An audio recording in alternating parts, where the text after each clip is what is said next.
Los bloqueos de la conducción son un grupo de trastornos que se refieren al retraso o interrupción del impulso eléctrico en su trayecto desde el nodo sinusal hasta la masa ventricular.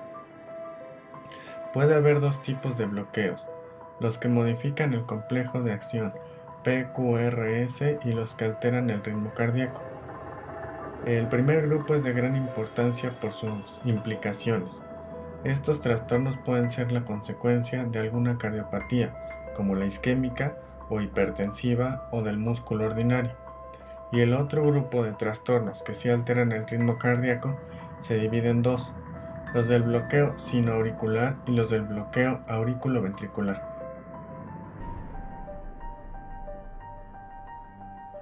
La enfermedad del nodo sinusal es un padecimiento que tiene como sinónimos bloqueo sinoauricular, síndrome de taquicardia bradicardia, bradicardia persistente, incompetencia cronotrópica, entre otros.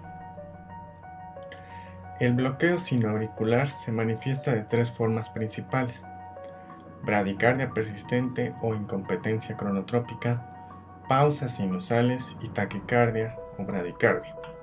La bradicardia persistente se define como la incapacidad del nodo sinusal para aumentar la frecuencia cardíaca ante el incremento de la demanda del gasto sistémico. El paciente permanece bradicárdico, sin capacidad para cubrir las necesidades del gasto cardíaco. La conducción sinoauricular puede ser alterada o bloqueada por causas extrínsecas, como serían las vagales, o intrínsecas por un trastorno real en la conducción sinoauricular. En el primer caso, puede no necesitarse de un marcapasos, mientras que en el segundo sí se necesitaría de uno. Dentro de las pausas sinusales tenemos los bloqueos auriculoventriculares. Estos tienen tres modalidades. La primera tiene una relación 1 a 1, así que es muy difícil diagnosticarla. La segunda se divide en dos: el MOVITS 1 y el MOVITS 2. En el primero, las aurículas se despolarizan de manera rítmica y el tiempo de conducción auriculoventricular se incrementa progresivamente hasta que ocurre una falla en la conducción y se da el bloqueo. En este mismo, en el MOVITS 1 sinoauricular, la onda P corresponde al nodo sinusal y no se registra. El intervalo PP se va acortando hasta que hay un intervalo mayor, que es donde es el bloqueo.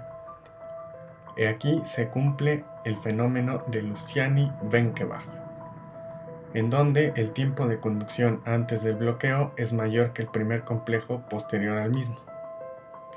El MOVITS 2 es un bloqueo sin modificaciones en el tiempo de conducción. Y bueno, finalmente el tercer grado corresponde a una bradicardia sinusal persistente.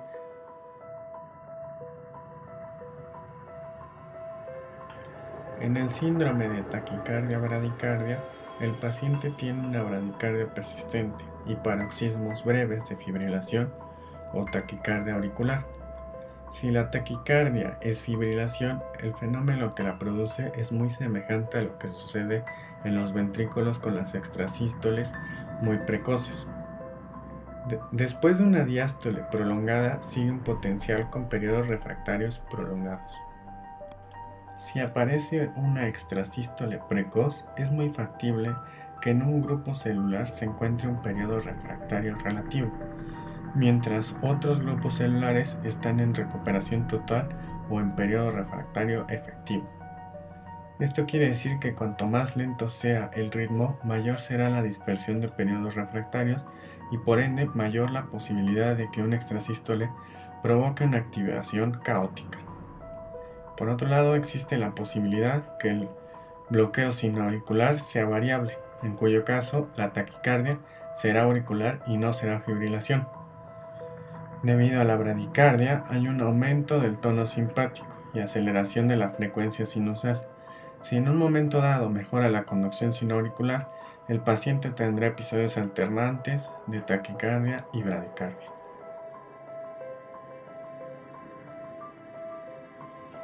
Existen bloqueos auriculoventriculares que modifican solo el complejo de activación PQRS y otros que pueden afectar el ritmo. Los primeros presentan una primera alteración de izquierda a derecha, que corresponde al bloqueo de primer grado.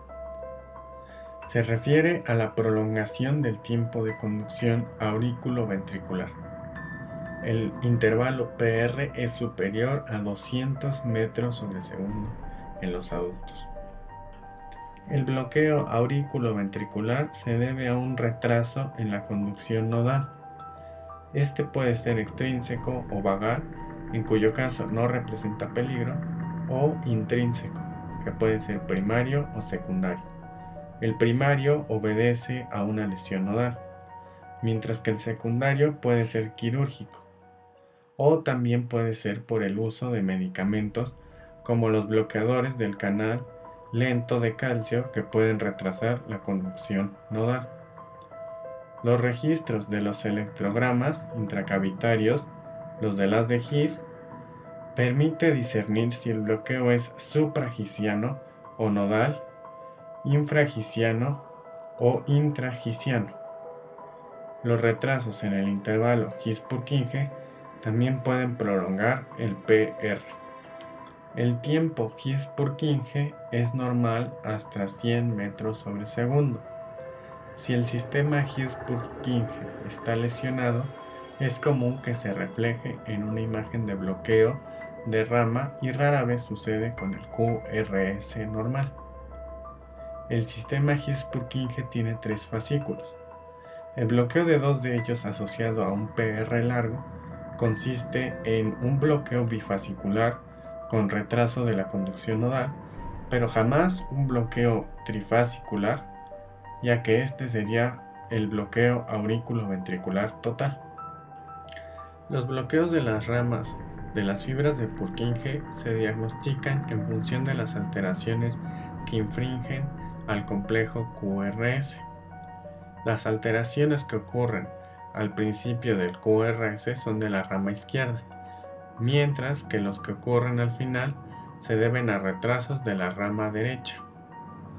Los retrasos incipientes se manifiestan al final del QRS, por lo tanto son de la rama derecha, mientras que la subdivisión anterior de la rama izquierda retrasa el tiempo de inicio de la deflexión intrínsecoide entre la cara lateral e inferior respecto de la cara lateral alta y la cara alta.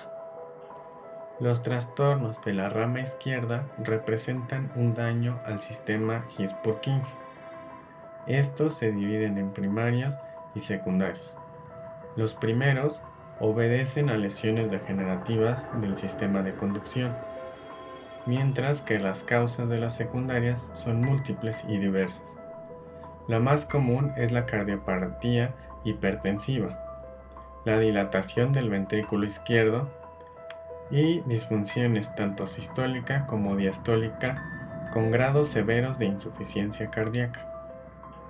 Los problemas isquémicos pueden provocar bloqueos de la rama derecha y de la subdivisión anterior de la rama izquierda. La necrosis de la cara inferior también puede provocar un bloqueo auriculoventricular nodal.